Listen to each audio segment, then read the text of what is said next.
Gladys Knight's life is a remarkable story of music, endurance, family, faith, and the complicated price of becoming a legend. Born in Atlanta and gifted with an extraordinary voice from childhood, she grew from a church singer into one of America's most recognizable soul performers.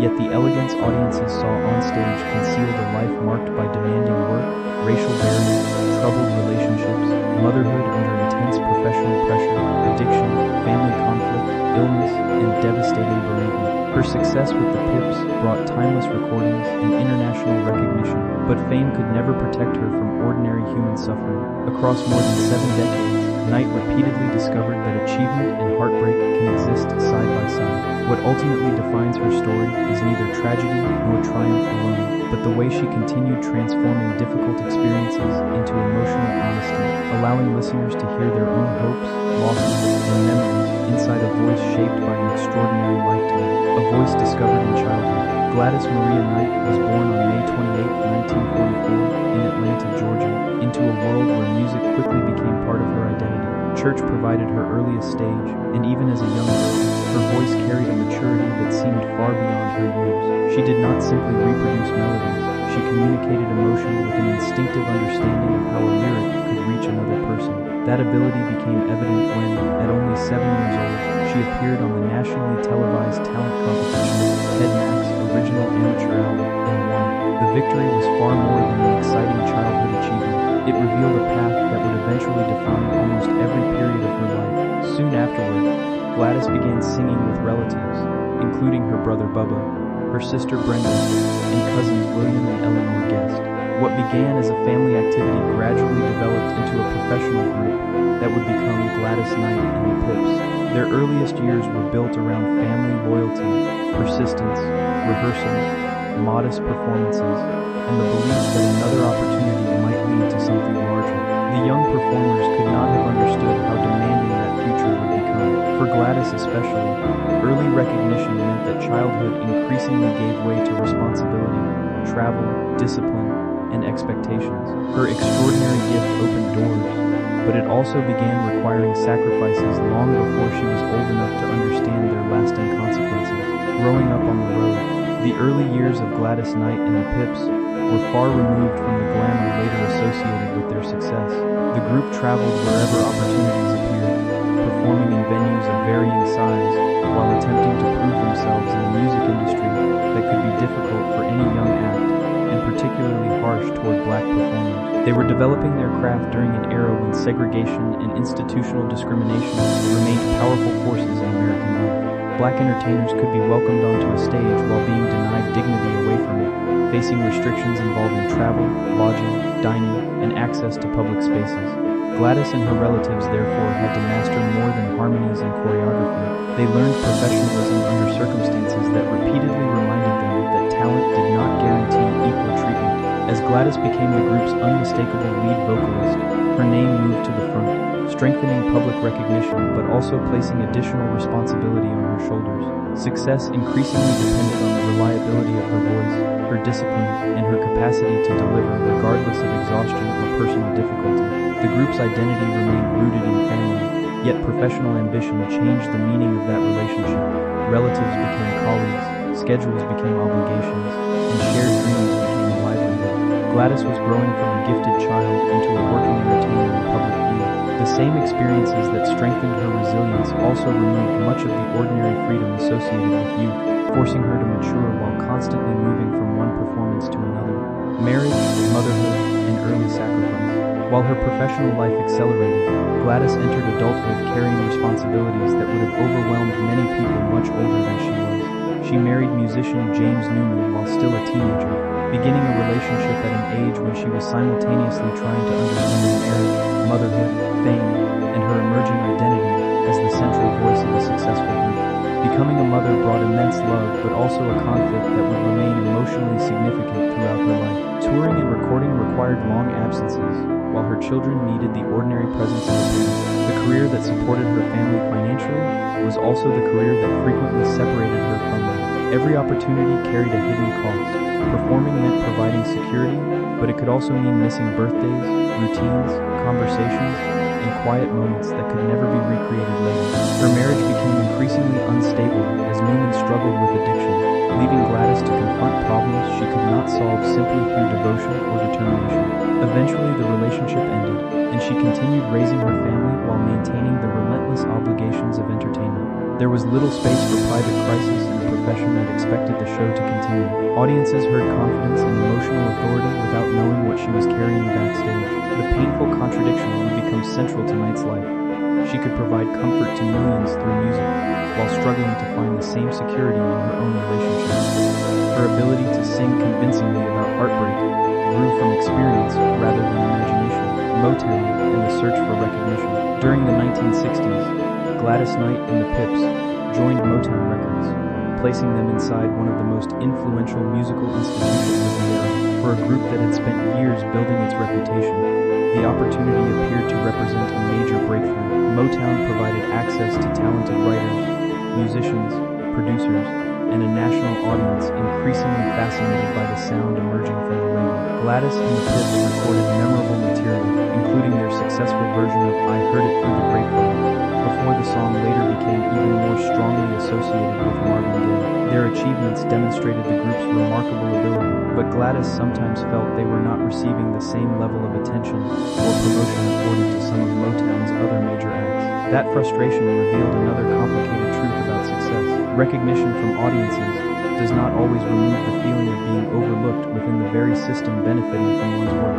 The Pips had earned a place among respected performers, yet they continued striving for a level of control and visibility that matched their talent. Eventually, leaving Motown allowed the group to begin another important chapter. The decision involved risk because departing a famous label could have threatened the momentum they had spent years creating. Instead, the change helped lead them toward their greatest commercial triumph. Their experience at Motown remained crucial to their development, but it also reinforced Gladys's growing understanding that artists sometimes must leave familiar institutions in order to claim opportunities those institutions are unwilling to provide. The Midnight Train breakthrough. The move beyond Motown ultimately led Gladys Knight and the Pips to a period of extraordinary success, most famously represented by Midnight Train to Georgia. Released in the early 1970s, the song became their signature recording and reached the top of the charts, earning major recognition and establishing the group as household names. Its story centered on disappointment, loyalty, and the decision to follow someone whose dreams had not unfolded as expected.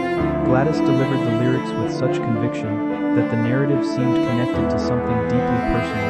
She understood sacrifice, failed expectations, and the emotional consequences of choosing love even when life moved in an unwanted direction.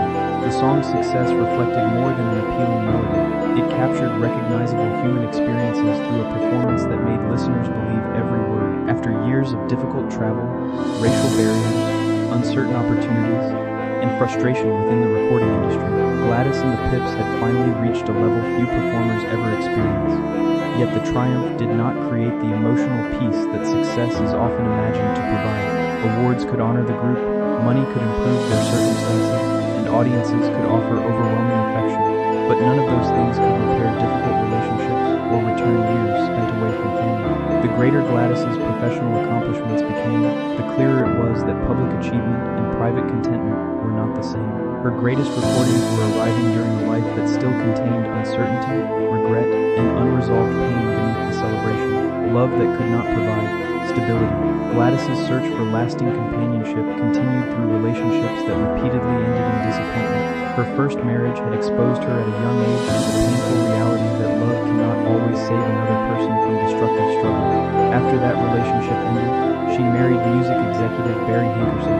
Their marriage expanded her family but eventually became another source of conflict, including a difficult custody dispute that deepened an insecurity she already carried as a working mother. The emotional issue extended far beyond the ending of the marriage. Gladys had spent years wondering whether the demands of her career had taken too much from her children, and losing daily access to a child intensified that fear. She later married motivational speaker Les Brown, but this marriage also lasted only a few years. By then, Gladys had experienced repeated attempts to build a secure personal home while maintaining an extraordinary professional life. To the public, she remained elegant, successful, admired, and financially established.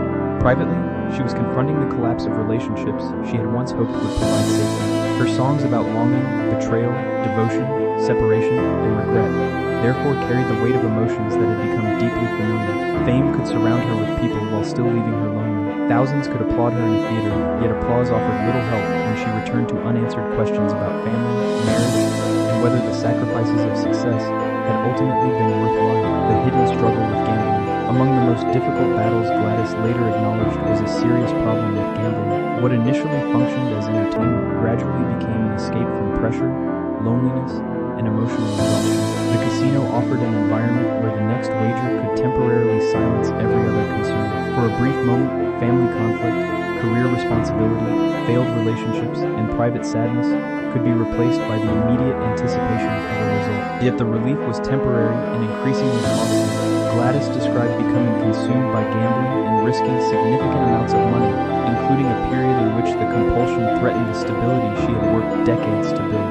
The struggle was especially painful because her public identity had always been associated with discipline, professionalism, and control. Addiction challenged that image by demonstrating that achievement does not make anyone immune to destructive behavior. Awards, wealth, talent, and reputation could not prevent the narrowing of attention that accompanies compulsion. Eventually, Gladys sought help through Gamblers Anonymous, an important decision because it required accepting that determination alone was not enough. Asking for assistance challenged the expectation that she always had to be the strong person who solved every difficulty herself. Her openness about the experience later became part of a broader story about survival. Rather than allowing shame to define the episode, she acknowledged the problem and the role support played in recovery. The experience deepened her understanding of vulnerability, reinforcing a lesson repeated throughout her life. Strength sometimes means admitting that something cannot be overcome alone. The end of an extraordinary partnership. For decades, Gladys Knight and the Pips represented far more than a successful musical group. They were relatives whose shared history stretched back to childhood, before awards, fame, contracts, and international recognition. Bubba Knight, William Guest, and other members had stood beside Gladys during exhausting tours, uncertain beginnings, racial discrimination, record label struggles, and historic achievements. Their choreography and harmonies became inseparable from the sound audiences associated with her voice. Yet even the strongest professional partnerships can change after decades of constant work. By the late 1980s, after another period of success that included Love Overboard, the group decided to separate. The ending was not defined by a spectacular public feud, but its emotional significance was enormous. Gladys had never truly known professional life without the Pips. Walking onto a stage alone meant leaving behind nearly 4 decades of shared cues, routines, memories, jokes, arguments, and family understanding. A solo career provided creative freedom, but freedom could also feel unsettling after a lifetime of collective identity. Gladys had to demonstrate that audiences would embrace her without the familiar formation behind her. She succeeded, continuing to record and perform as an individual artist, yet every solo appearance also confirmed that an era had ended. Separation was eventually followed by death, making the conclusion increasingly permanent. Former group members passed away over the years, leaving Gladys with fewer people who remembered the small family act that existed before the world knew their names, grieving the people who shared the beginning. As Gladys aged, the history of the Pips changed from something living into something increasingly preserved through memory. Edward Patton died in 2005, and William Guest died in 2015, removing 2 more people who had witnessed the group's extraordinary journey from modest beginnings to international fame. These losses were not simply the deaths of former colleagues. They represented the disappearance of people who remembered the exhausting rehearsals, crowded travel, early stages, uncertain contracts, and private conversations that occurred before anyone understood they were creating musical history. When people who share one's earliest memories disappear, part of the past becomes harder to access. Stories that were once collectively remembered become the responsibility of fewer survivors. Gladys and her brother Bubba were left carrying experiences that had once belonged to a larger circle. Performing the classic songs could therefore be both joyful and painful. Audiences heard nostalgia, but Gladys could hear the voices and recognize the spaces once occupied by people she had known for most of her life. A musical cue might awaken memories of a particular rehearsal, disagreement, backstage joke, or journey between cities. Her old recordings became more than artistic achievements. They became evidence of relationships and moments that could never be fully recreated. Yet the survival of the music also meant that the group remained present in another form. Each new listener discovering the songs allowed the shared work of the Pips to continue reaching beyond the lives of the people who originally created it. The loss that changed everything. No professional ending affected Gladys as deeply as the death of her eldest son, James Jimmy Newman III in 1999 at only 36 years old. She had endured broken marriages, discrimination, career uncertainty, addiction, family separation, and the ending of the Pips, but losing a child belonged to another emotional category entirely. Jimmy was not only her son, he had also become involved in her career as a manager, making his presence part of both her family life and professional world. Their relationship naturally contained the complications that can emerge when business and family overlap, but beneath every disagreement remained the permanent bond between a mother and her firstborn child. His death forced Gladys to confront a grief that could not be repaired by success or transformed simply through performance. For years she had turned personal sorrow into music, walking toward a microphone whenever life wounded her and giving pain to another. This loss could not be neatly converted into a song. The stage could provide temporary distraction, but when the lights faded and the audience disappeared, her son remained absent. Grief entered the ordinary details of daily life, the call that would never come, the empty place at gatherings, the familiar expression appearing unexpectedly in memory. Because Jimmy had participated in her career, reminders could emerge during rehearsals, business conversations, performances, and celebrations. His death became a permanent part of Gladys's emotional landscape, a wound she learned to carry rather than an experience she could simply leave behind. Faith as a source of direction. Faith had surrounded Gladys since childhood, beginning with the gospel traditions of the church where she first discovered the emotional possibilities of singing. As her life grew more complicated, spirituality became increasingly important in the way she understood grief, forgiveness, responsibility, and survival. In the late 1990s, she joined the Church of Jesus Christ of Latter-day Saints, a decision that surprised some observers but that she described as bringing greater peace and direction. Spiritual commitment offered a form of stability completely different from the unstable measures of fame. Chart positions changed, contracts ended, relationships failed, audiences moved toward new artists, and physical ability changed with age. But faith placed her identity within something larger than professional achievement. After Jimmy's death, belief became especially meaningful. It could not remove the reality of losing her son, but it offered a framework in which separation did not have to be understood as final. Hope and grief could exist together. Gladys did not need to deny sorrow in order to remain spiritual. Instead, faith gave her language for carrying what could not be changed. This became increasingly important as more friends, relatives, and musical partners disappeared.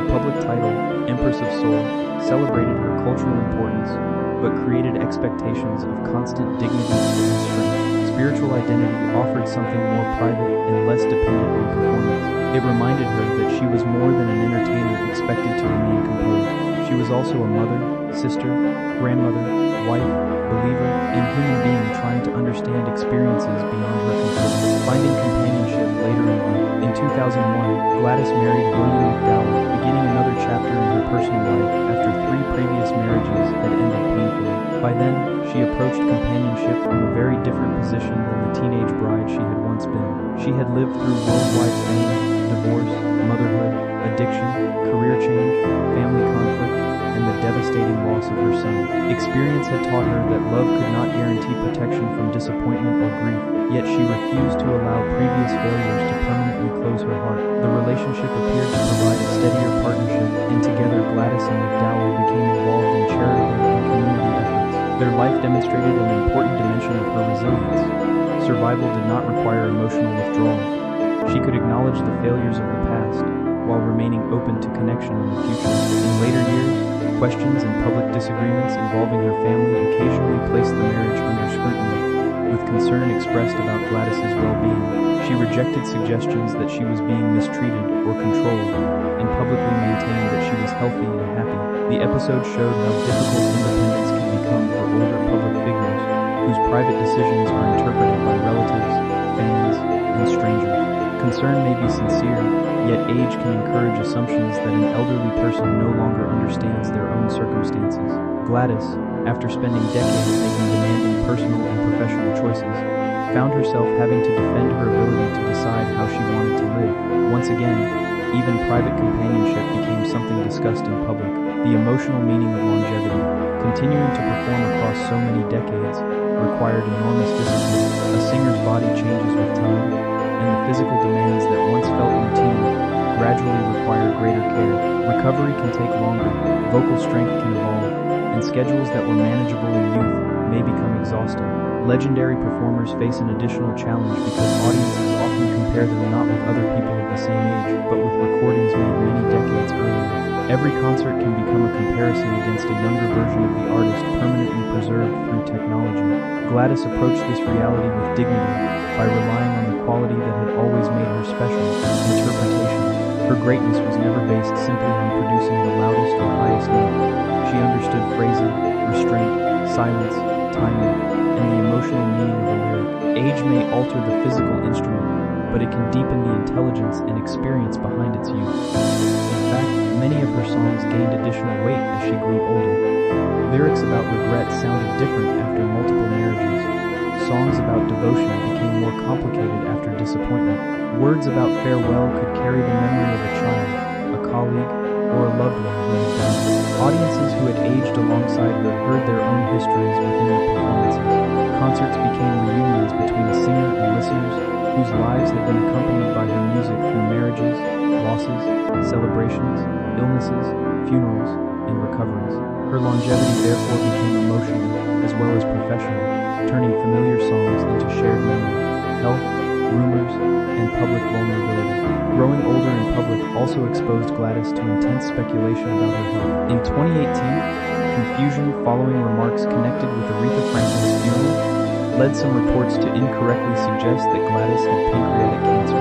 She later clarified that this was not her diagnosis, while also discussing a previous experience with breast cancer and the importance of early detection. The episode demonstrated how quickly concern surrounding an aging celebrity can develop into misinformation. A misunderstood comment can generate alarming headlines, especially when audiences already fear losing a performer connected to decades of personal memories. For Gladys, illness carried its own emotional significance because she had already witnessed so much death and loss. A health crisis can remove the illusion that discipline and success provide control. Talent cannot protect the body from vulnerability, and fame cannot negotiate with disease. Yet Gladys continued performing and living publicly, refusing to allow speculation to define her existence. Her age also made her vulnerable to false death reports and sensational stories that frequently circulate around beloved older entertainers. Such rumors create an unsettling situation in which the world repeatedly imagines the death of someone who is still alive. Gladys did not require those reminders of mortality. The deaths of her son, friends, relatives, and musical partners had already taught her how temporary life could be. What mattered was her determination to remain the author of her own present, rather than allowing exaggerated headlines to reduce her identity to fear, illness, or anticipated loss. Family, business, and difficult boundaries. The relationship between Gladys's career and family became increasingly complicated over the years because fame brings opportunities while also raising the stakes of ordinary disagreements. Her children grew up with the advantages associated with an internationally famous mother, but also carried pressures that most families never experience. Their choices could become public stories simply because of the name connected to them. One family business involving a restaurant associated with Gladys's identity initially appeared to transform the warmth of her Southern heritage and musical legacy into a successful commercial venture. Later, legal and financial difficulties turned the enterprise into a source of public distress, and Gladys eventually sought to separate her name from the business. For her, protecting that name involved more than commercial branding. It represented decades of childhood labor, difficult travel, racial barriers, artistic discipline, personal sacrifice, and the contributions of the Pips. Her reputation was connected to an entire history that could not be treated casually. Yet establishing boundaries involving one's own child can be emotionally painful, even when those boundaries are necessary. Wealth did not make the conflict easier. In some ways, it made it more complicated by adding questions of contracts, ownership, reputation, and public perception to ordinary family emotions. Gladys had spent much of her life attempting to keep career and family together, only to discover repeatedly that the two could sometimes damage each other. Her experience showed that celebrity families are not protected from conflict. Their disagreements simply unfold under far greater scrutiny. Growing older, under constant scrutiny, aging in public, created a different kind of challenge from the struggles Gladys faced earlier in her career. The entertainment industry often celebrates legendary performers, while continuing to place enormous value on youth. Older women in particular can experience constant examination of appearance, energy, health, clothing, and physical change. Every photograph may become an invitation for speculation, while a canceled performance can lead to exaggerated claims about retirement or serious illness. Gladys had already spent decades being judged for her voice, relationships, career decisions, and family life. Later, she also had to endure assumptions about what aging should look like and whether she should continue performing. Instead of disappearing, she remained visible. Her concerts increasingly attracted listeners who had grown older alongside her, transforming performances into gatherings shaped by collective memory. The audience no longer heard only the song as originally released. They heard decades of their own experiences layered over the music. A melody associated with youthful romance might now remind someone of a spouse who had died. A song about separation might recall a relationship ended decades earlier. A familiar chorus could return listeners to childhood homes where parents once played Gladys Knight records. In this sense, aging increased rather than diminished the emotional meaning of her presence. She was no longer simply reproducing classic hits. She was carrying a body of memory shared by several generations. Each performance affirmed that both artist and audience had survived enough life to hear the songs differently. The voice as a keeper of memory, Gladys Knight, eventually became more than the performer who originally recorded her most famous songs. She became a keeper of collective memory. When she sang Midnight Train to Georgia, longtime listeners could remember the Pips' harmonies, synchronized movement, and the particular era in which the song first entered their lives. Younger listeners could discover the same emotional power without ever having witnessed the original group perform. The music therefore connected different generations while keeping absent people symbolically present. For Gladys herself, the classics carried additional layers of memory. The Pips existed within every familiar arrangement. Her son existed within the emotional knowledge she brought to lyrics about love and loss. Her younger self could be heard in songs recorded before many later tragedies had occurred.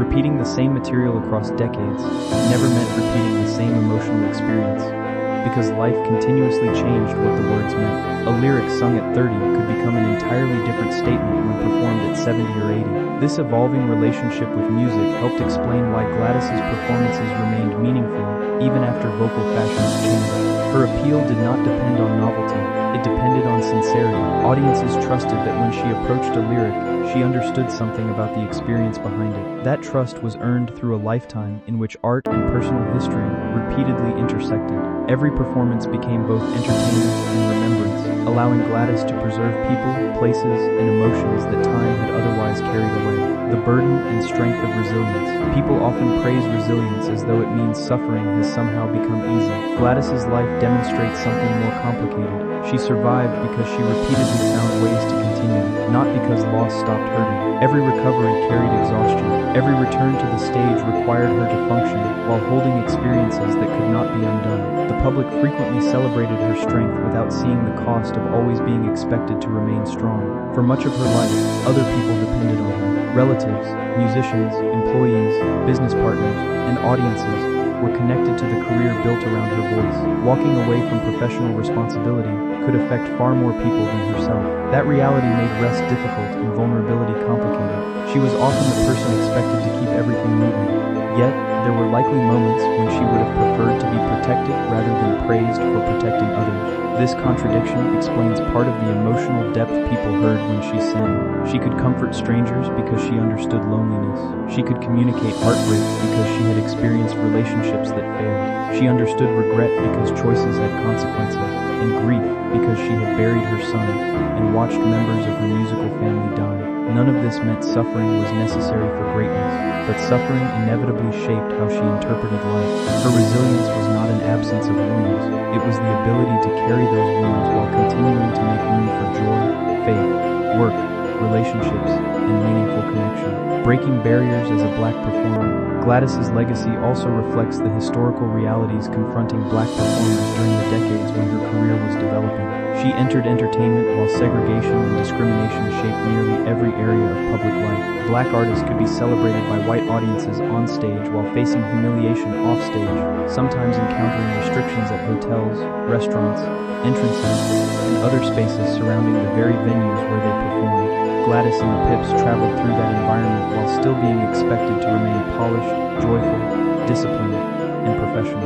Their success therefore represented more than record sales. It was persistence within a system that frequently demanded more from Black performers, while offering them less protection and fewer opportunities. They had to prove their value repeatedly, knowing that excellence might be treated as exceptional, while mistakes could reinforce prejudice.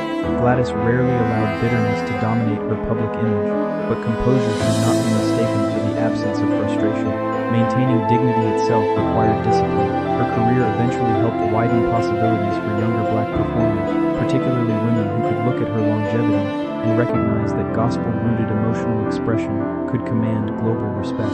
She demonstrated that maturity did not remove artistic value and that commercial success did not require abandoning emotional depth. The path she helped create came at considerable personal cost, however. Pioneers are often honored after their barriers have been broken, while the exhaustion involved in breaking them is forgotten. Gladys carried not only ambition, but the pressure of representation through decades of social and cultural change, a legacy larger than awards.